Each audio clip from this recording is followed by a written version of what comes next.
Et donc on se retrouve pour la suite du cours de transcodage dans le cadre du module compression et transcodage d'images et de vidéos.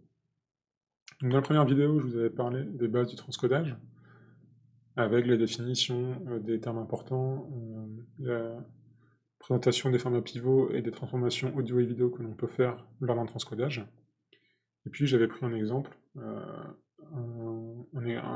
cas de transcodage classique d'un codec vers un autre, avec un changement de caractéristiques de signal. Donc dans cette deuxième vidéo, dans cette deuxième partie du cours, on va plutôt se pencher sur comment paramétrer un transcodage, et notamment en se penchant sur la qualité que l'on veut en sortie, et donc l'utilisation des différents codecs et conteneurs qui sont disponibles. Alors, comment va se dérouler cette deuxième partie?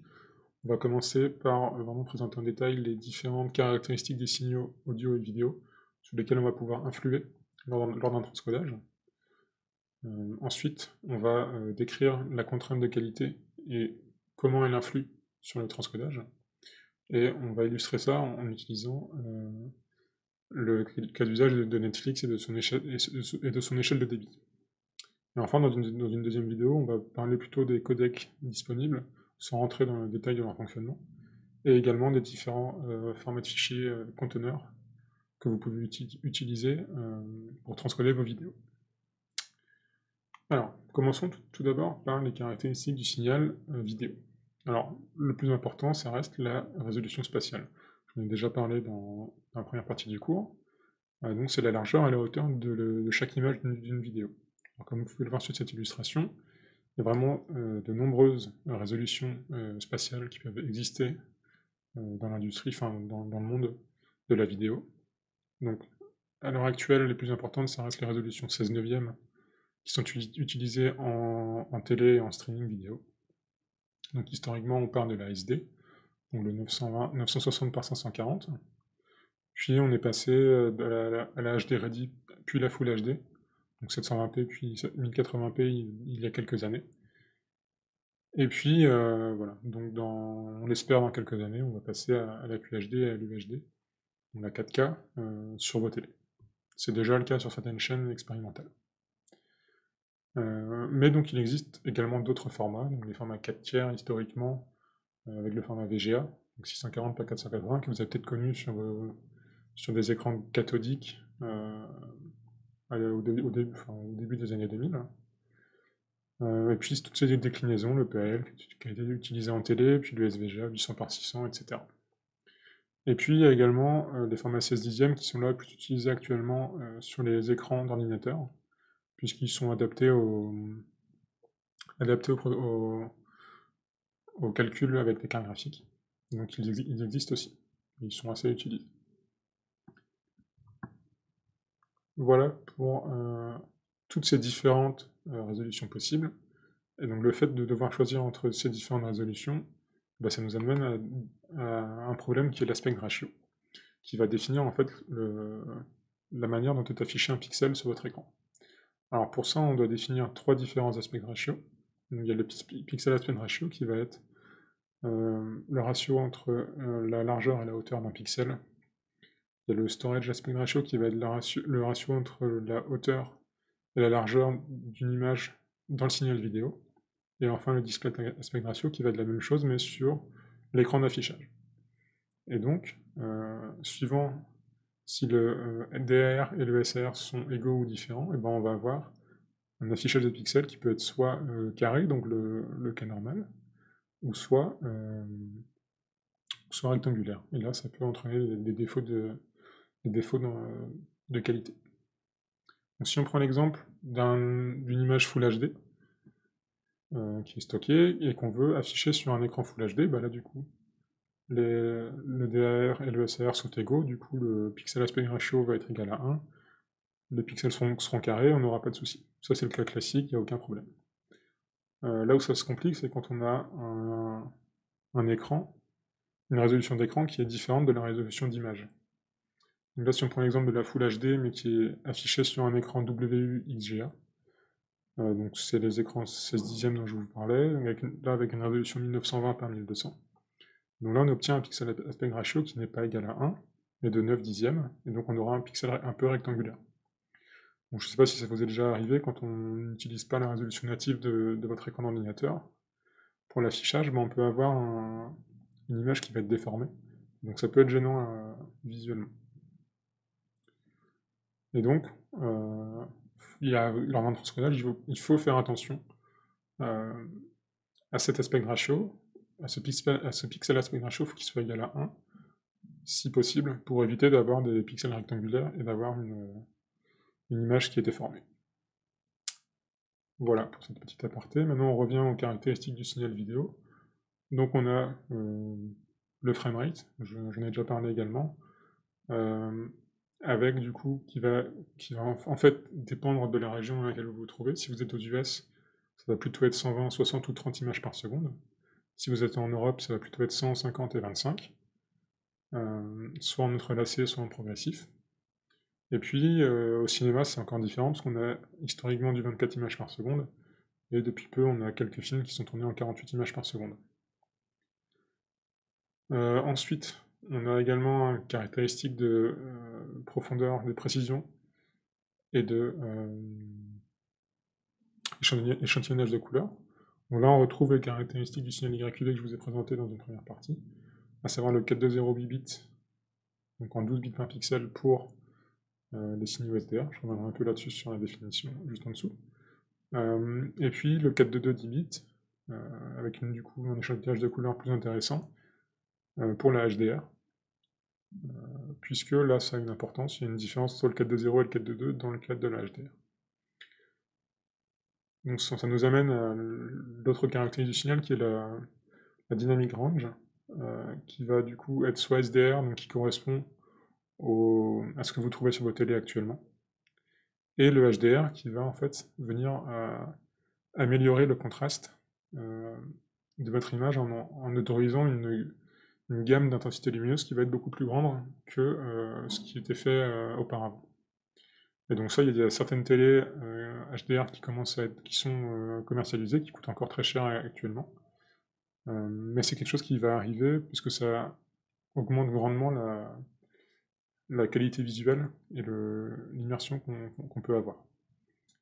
Par contre, ça implique vraiment beaucoup de contraintes sur l'encodage et le transcodage, donc c'est assez complexe à mettre en place. Et enfin, c'est couplé au HDR, il y a également le gamut de la couleur, donc l'espace de couleur qui va être utilisé, et qui va dépendre en fait de différents formats qui ont été standardisés. Donc d'un côté, on avait historiquement pour la télé en définition standard, donc le BT 601, puis on est passé au BT 709 actuellement pour la télévision haute définition. Et puis on aura bientôt pour l'UHD-TV un nouvel espace de couleur qui permettra encore plus de couleurs possibles sur votre écran. Et donc si on regarde sur ce schéma-là, vous voyez que le triangle de HDTV permet beaucoup moins de couleurs possibles que celui de l'UHD-TV. Et donc ça c'est quelque chose qui va arriver bientôt. Et c'est cette différence-là en fait qui faisait que la formule YQV vers RGB que je vous avais présentée dans la première vidéo diffère suivant l'espace de couleur que vous utilisez. Voilà pour les caractéristiques du signal vidéo. Maintenant on va passer au signal audio. Là il y en a un petit peu moins. La plus connue c'est la fréquence d'échantillonnage, avec la plus commune qui sera 44,1 kHz, qui a été utilisée par le MP3, donc vous connaissez bien. Elle est suffisante pour la majorité des cas d'usage parce que c'est 2 fois supérieur à la fréquence maximale audible par l'oreille humaine.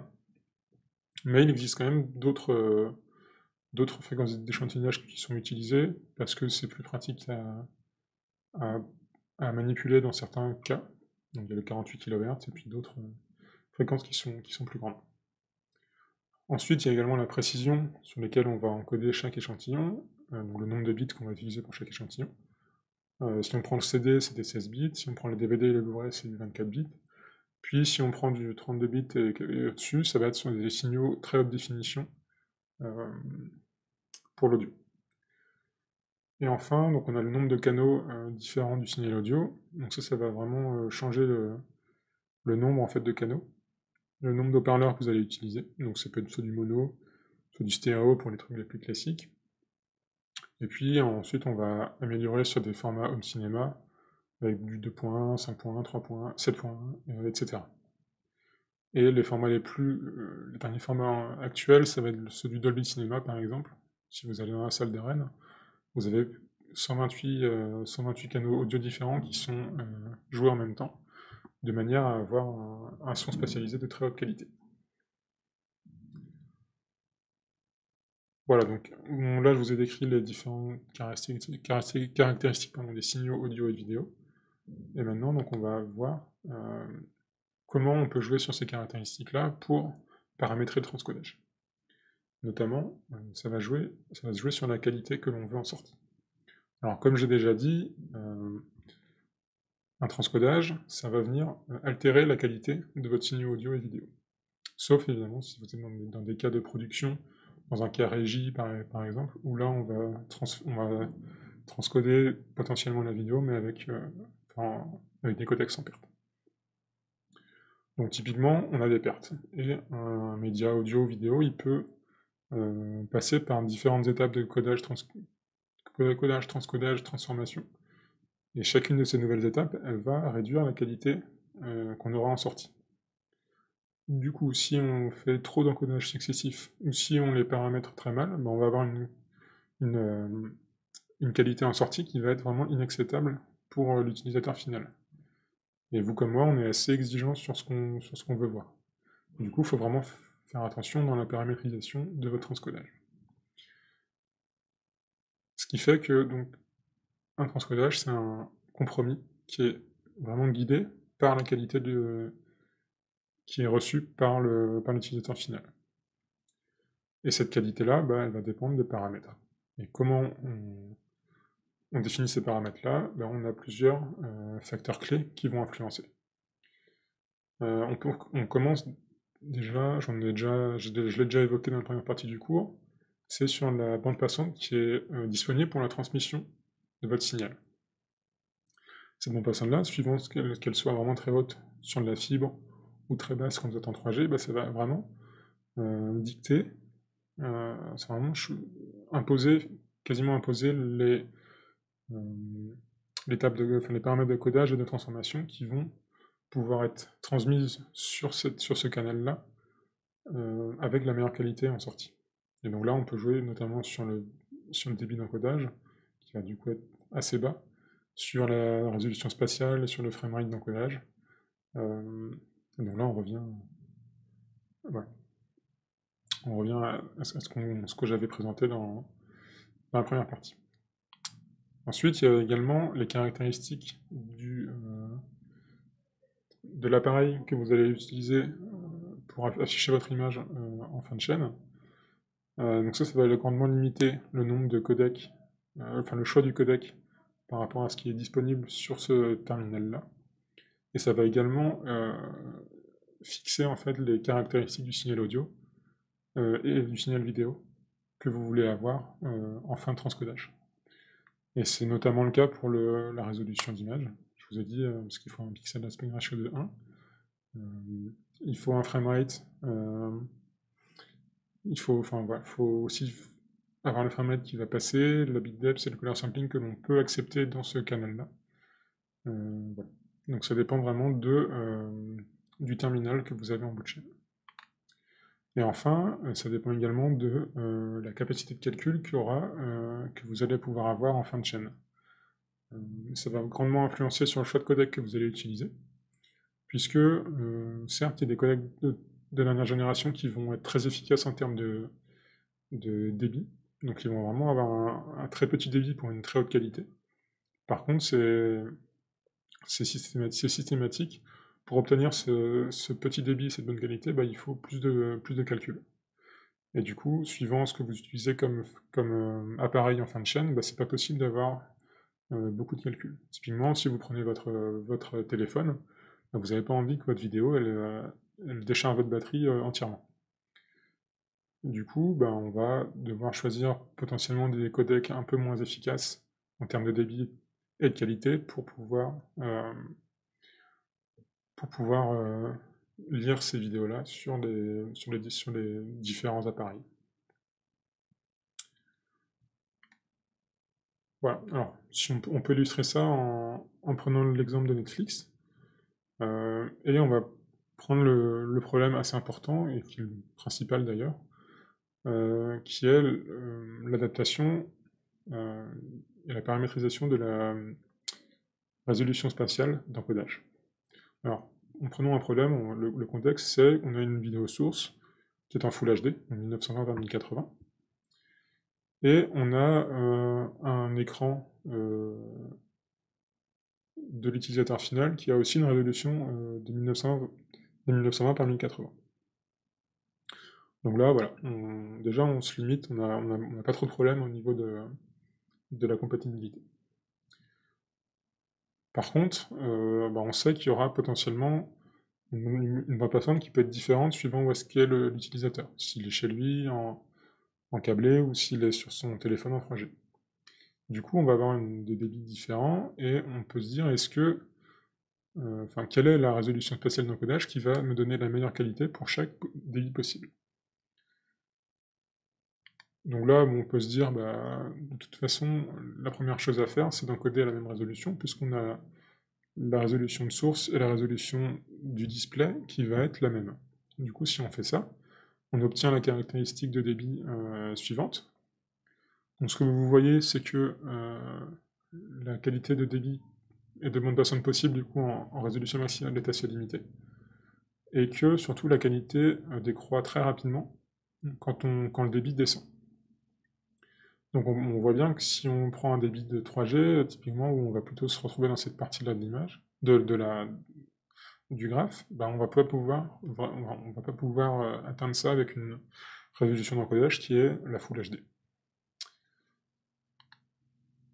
Voilà, donc ce qu'on va faire, c'est qu'on va plutôt essayer de voir est-ce qu'on pourrait pas encoder à une résolution spatiale plus petite, et avant de l'afficher, de remettre à l'échelle l'image, histoire d'avoir quand même une résolution Full HD en fin de chaîne.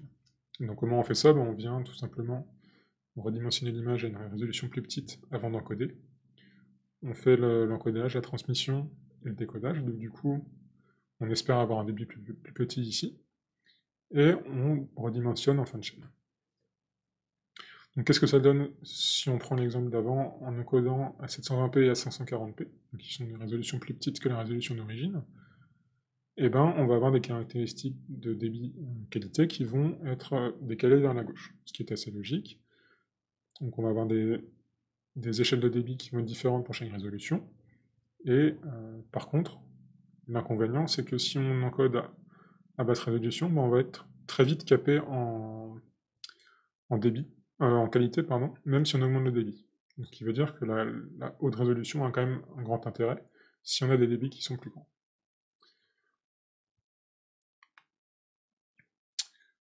Voilà. Et donc maintenant, en voyant cette courbe-là, on peut se dire, pour un débit donné, on va savoir choisir la résolution qui va être la meilleure. Alors pour ça, du coup, on va définir une enveloppe convexe optimale qui va du coup nous donner vraiment la caractéristique débit qualité optimale pour chaque, le choix de résolution pour avoir une caractéristique débit qualité qui soit la plus grande possible. Du coup, ce qu'il faut faire pour un encodage optimal, c'est de rester sur la courbe. Alors évidemment, en pratique, on peut pas, il y a un nombre fini de résolutions possibles, donc on peut pas rester exactement sur la courbe. Donc ce qu'on va faire, c'est qu'on va choisir la résolution qui va être la plus proche de l'enveloppe optimale pour le débit que l'on veut avoir. Donc par exemple, si disons que le 5 mégas est ici, je vais prendre évidemment la Full HD. Si je me mets à 2 mégas ici, on va plutôt se mettre sur le point ici en 720p qui est le plus proche de l'enveloppe optimale. Et puis si on est sur des débits de 3G autour de 700 kilo ou 1 méga, on va plutôt choisir du 540p. Voilà, donc ça c'est ce que Netflix appelle son bitrate ladder, donc l'échelle de débit. Ce qu'ils ont défini pour leur catalogue d'encodage. Alors eux, donc du coup, ils ont ça comme table de correspondance entre débit et résolution. Donc vous voyez qu'à très bas débit, on va avoir jusqu'à du 240p, et donc au débit 5-6 mégas, on va avoir du 1080p.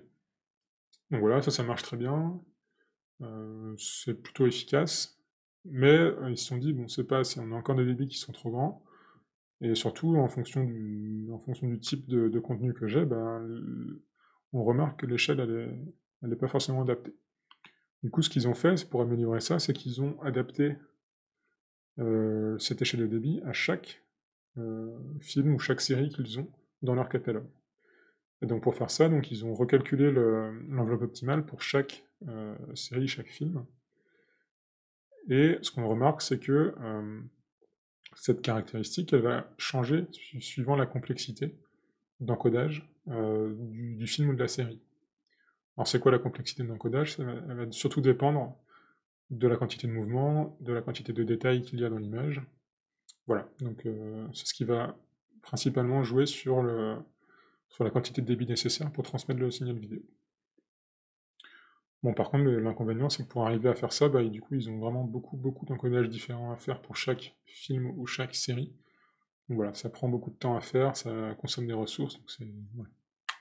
Mais, à la fin, on a quelque chose qui est vraiment très optimal en termes de débit et de qualité, donc pour l'utilisateur final, c'est rentable pour Netflix. Et puis bon, ils se sont dit, voilà, c'est pas encore assez bien, on peut encore gagner. Donc en 2018, ils ont sorti leur Dynamic Optimizer, qui vient faire la même chose, qui vient optimiser l'enveloppe convexe optimale pour le débit et la qualité, mais pas pour chaque film, non, pour chaque scène de chaque film ou de chaque série. Du coup, une scène, c'est quoi? C'est typiquement juste une partie de la vidéo qui a des caractéristiques de débit, de mouvement et de détails qui vont être égales. Et du coup, la complexité d'encodage va être constante sur toutes les images de cette partie. Voilà. Et du coup, ils ont vraiment quelque chose d'optimal pour chaque scène de chaque film, et donc ils peuvent changer la résolution, changer la résolution entre chaque scène en fonction du débit qui est disponible, de la qualité que l'on veut avoir. Voilà, là on illustre les changements de résolution en fonction de ce qu'on veut avoir comme contrainte. Et si on regarde les gains que ça peut apporter, là on voit par exemple, c'est ce qui a été tracé sur un contenu 4K pour du thriller drama, donc avec du coup une complexité de codage qui est spécifique au type de film.